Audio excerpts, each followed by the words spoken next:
Hawker উচ্ছেদের প্রতিবাদে মিছিল হলো নিউ টাউনে। কয়েকশো হকার মিছিল করার পর এনকেডিএ চেয়ারম্যানের কাছে একটি স্মারকলিপি জমা দেয়।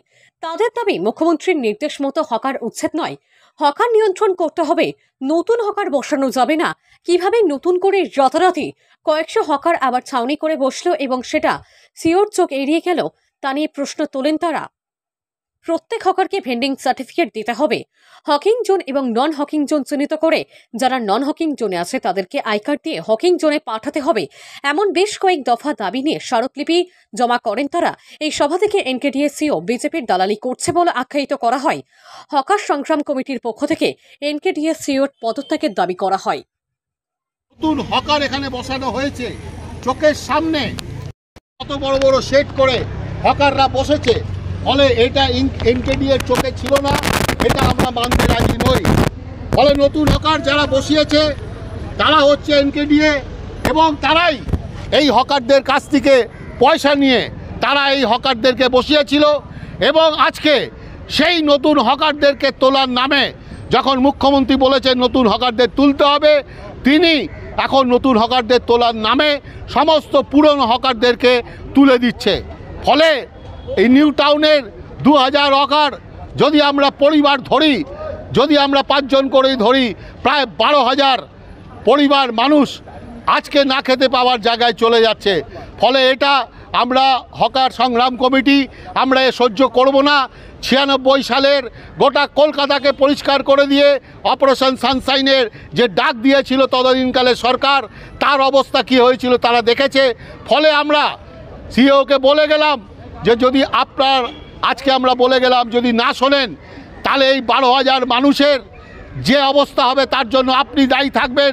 এবং এর জন্য আজ শুধু নিউ টাউনে আন্দোলন হয়েছে, আগামী দিনে গোটা কলকাতায় এর প্রতিচ্ছবি পড়বে।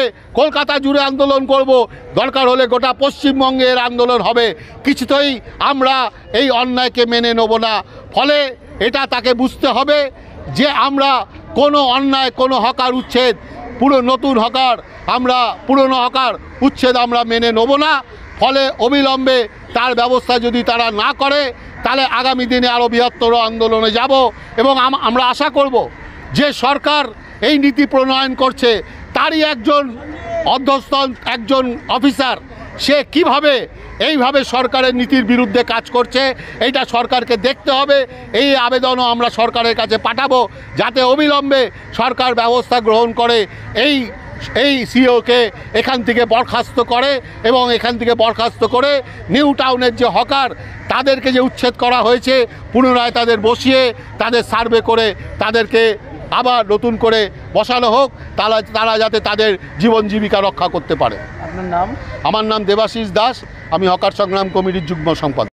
যে উচ্ছেদ সরকারের পলিসি নয়, এটা যারা করছেন তারা হকার বিরোধী এবং সরকারকে অপদস্থ করার জন্য করছেন। আমরা জানি একটু নিউ টাউনের সিও তিনি বিজেপির লোক, হ্যাঁ, বিজেপির মানুষ হিসেবে করছেন, যে কারণে আজকে ওনার সঙ্গে আমরা দেখা করিনি। হ্যাঁ, তো দ্বিতীয়ত হচ্ছে যে কোনো পুরনো হকার উচ্ছেদ করা যাবে না। 14 সালের আইন অনুযায়ী ভেন্ডিং কমিটি তৈরি না করে, ভেন্ডিং সার্টিফিকেট না দিয়ে কাউকে কোথাও থেকে তোলা যায় না, এটা সম্পূর্ণ বেআইনি এবং সুপ্রিম কোর্টের নির্দেশকে অমান্য করছেন। ওনার উপরে কার হাত আছেন, কার আশীর্বাদে আছেন আমরা জানি না, কিন্তু সবটাই বেরোবে। আজকে আমরা জাস্ট একটু আমরা বিক্ষোভ দেখালাম, এরপরেও যদি সংযত না হন আমরা চেয়ারম্যানের কাছে আবেদন জানিয়েছি, দাবি জানিয়েছি এই বাজে লোকটাকে, যিনি হকার বিরোধী এবং হকারদের উচ্ছেদ করছেন, তাকে অবিলম্বে পদ থেকে সরাতে হবে, এই দাবি আমরা জানিয়ে গেছি। এরপরেও যদি উনি ওনার অপকর্ম চালিয়ে যান, খালি নিউ টাউনে 2000 হকার মানে পরিবারের যদি 6 জন ধরেন 12,000 মানুষ, এরপরে 12,000 মানুষ কিন্তু ওনাকে তিষ্ঠতে দেবেন না। মনে রাখবেন যে 96 সালে যারা হকার উচ্ছেদ করেছিলেন সেই প্রেতাত্মা ওনাকে ভর করেছে। হ্যাঁ, খেয়াল রাখবেন। সেদিন যারা হকারদের উচ্ছেদ করেছিলেন তাদের আজ আর খুঁজে পাওয়া যায় না। ফলে ওনার মতোই এরকম খারাপ অফিসার তাকেও পশ্চিমবাংলা খুঁজে পাওয়া যাবে না।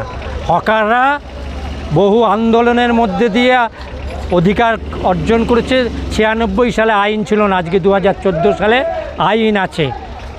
উনি আইন বিরোধী কাজ, পরবর্তী পদক্ষেপ আমরা আগামী সপ্তাহ থেকেই দেখুন না, সারা রাজ্য জুড়ে হকার সংগ্রাম কমিটি সারা রাজ্য জুড়ে আন্দোলনে নামবে।